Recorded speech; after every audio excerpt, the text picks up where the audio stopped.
Welcome to our channel. Welcome to another one of our videos. Welcome to another one of our tax advantage videos. We will show you all our positions here in a minute. The term tax advantage refers to any type of investment, financial accounts, savings plans that is either exempt from taxation, tax deferred, or that offers other types of tax benefits. That's our objectives here. Using dividends and long-term capital gains. It's all based off rich dad, poor dad, paying less taxes to the IRS. We're already about 3.5 months into our program.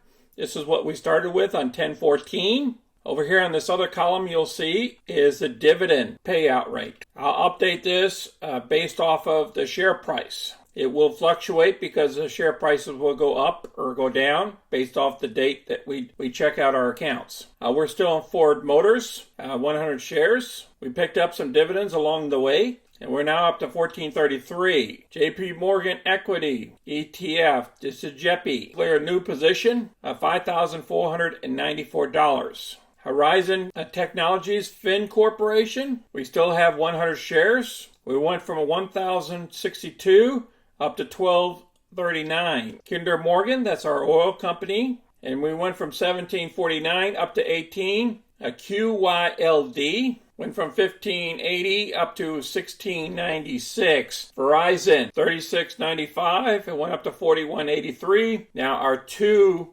long-term capital gain stocks, SOFI and TILRAY brands, they increased from $5,000 for SOFI up to $7,700. TILRAY brands, but it went from 68, as you can see, it went all the way up to 10.5, and then it went back down to 83. Our money market account has decreased down to 4630 because we picked up 100 shares of JEPI. We now went from $28,000 from the beginning of our fund back in October to $36,000, which is a 76.5% return. Place your comments down below. Remember, smash that like button and subscribe so you can get our future content. Until next time, folks, this is Sonny. I'm out.